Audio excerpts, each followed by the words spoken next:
Hey everyone and welcome. In this video we look at new developments in the Labour Party, specifically the self-imposed and police descent into factional warfare. It's going to be good, this one. And I do believe that we have rotten politics, and I'm not using that as an exaggeration. This is regarding momentum and the radical left's demands to Sir Keir. No opinions of my own, can I borrow yours? Starmer.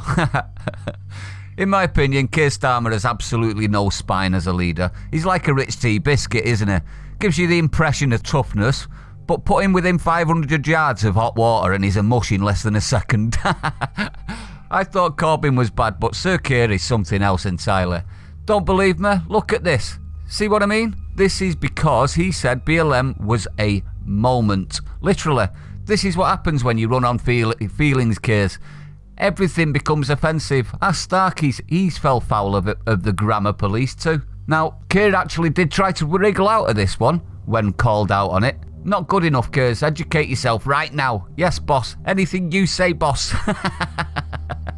He actually said, instead of saying moment, he should have said defining moment. Like that would have got him out of it. Not good enough, is it? It's never going to be good enough. I ask you, is that a man you want leading our great nation? Anyway, back to the article. It's titled... There's a couple of good words in this title that I like when it's involved with certain groups. Labour crisis. Keir Starmer squirms over civil war as Corbyn wing issue far left demands. Demands, have you heard them? Civil war, that's another cracker. Whenever it's involved with Labour, I like that term. You notice how the radical left don't request, the demand. What are you going to do on this one, Keirs? Hey, I'll tell you. You will immediately cook yourself, won't you? You will, won't you? You'll immediately bend the knee, so to speak. Let's read this article, shall we? Labour's civil war was intensified further as Sir Keir Starmer was grilled on Saturday about his decision to break with the Corbyn wing of the party, as the Labour left revolt continues to grow. Sir Keir Starmer has sparked a civil war in the Labour Party, according to Times Radio host Aisha Hazarika. Sorry if I've got that wrong, Aisha. During an interview on Times Radio, the Labour Party leader was grilled on the growing backlash to his decision to sack Rebecca Rongan-Bailey last week. This comes after Unite boss Len McCluskey claims Sir Keir has no chance of being Prime Minister if he doesn't fall in line with Jeremy Corbyn's radical policies. Len McCluskey, you're a relic. Retire, mate. Do yourself a favour. It's because of people like this man, Len McCluskey, that Labour are in the position they are now, in my opinion. During an interview with John Pienaar also on Times Radio, Mr. McCluskey said he knows that in order to become Prime Minister, he has to have a united party. Can I just say, if he did do that, McCluskey, he would end up doing exactly the same as what Corbyn did. How did that end? Yeah, thought so. Shut up, little man. That effectively means carrying with him all elements of the party. No, it doesn't. It means cutting off those elements of the party that made Labour lose so massively. All the data shows the membership are behind the radical nature developed under Jeremy Corbyn and John McDonnell.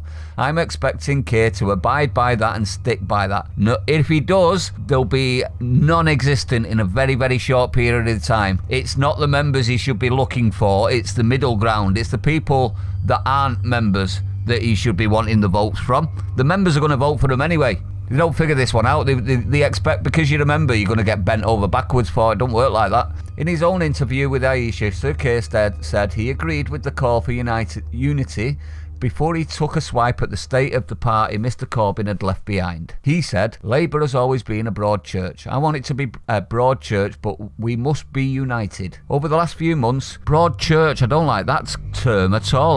That's not ominous, is it? We've all thought that Labour were running down a cult avenue. Does that not just prove it there and then? Labour has always been a broad church. I want it to be a broad church. Okay, religious nut. Sorry.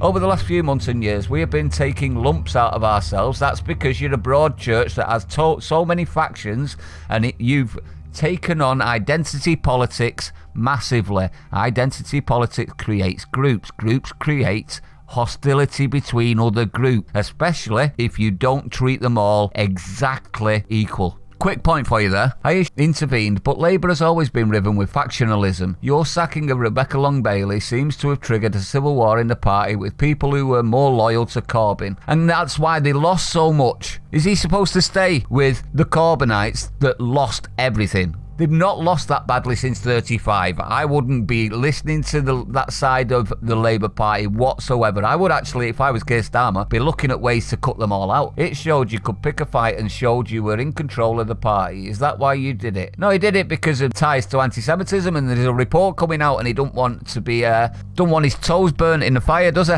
Sir Keir responded, people say, Keir, you can't have a party that isn't factional. I think you can.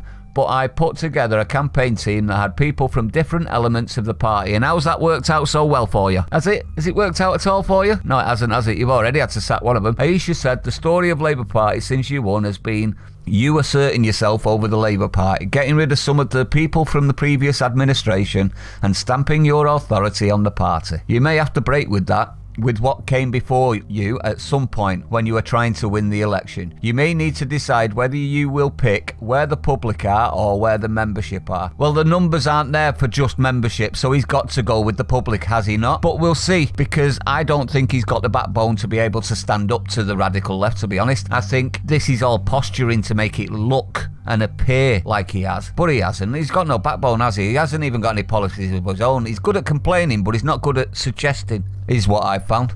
Sir Keir said, we have to win general elections. I came into politics to change lives. You can't do that without winning power. Such a shame, Keir. Of course we need change. We just lost an election really badly. We have to learn the lessons. We need to have tough conversations. Good luck with that. You close down whoever you don't agree with. How are you going to have a tough conversation? You're going to have a tough conversation with yourself in the mirror. That's not conversation, mate. That's just insanity. Just an observation. Now, what's my opinion on this? I don't think Starmer has the minerals to even iron his own shirt, let alone lead a country. He doesn't even do a good job of opposition, in my opinion. He's monotone. He gives the impression he doesn't give a toss about what he's saying. At least Corbyn was animated and passionate. Oh, God, you let me ramble on. I've complimented Corbyn. Wow, I need re-education. Anyone got a spare red pill? I think I might need a top-up. But anyway, people, I'd like to know what your opinion is on this one. Is it entertaining to see Labour rip themselves apart? Is it fun to see Sir sit on the fence getting issued demands off his own party members? Because I think it's hilarious. Cancel him, lefties, he's a wrong un. But anyway, if you're new, don't forget to hit the like, comment, subscribe. Stay safe, everyone, and I'll see you on the next one.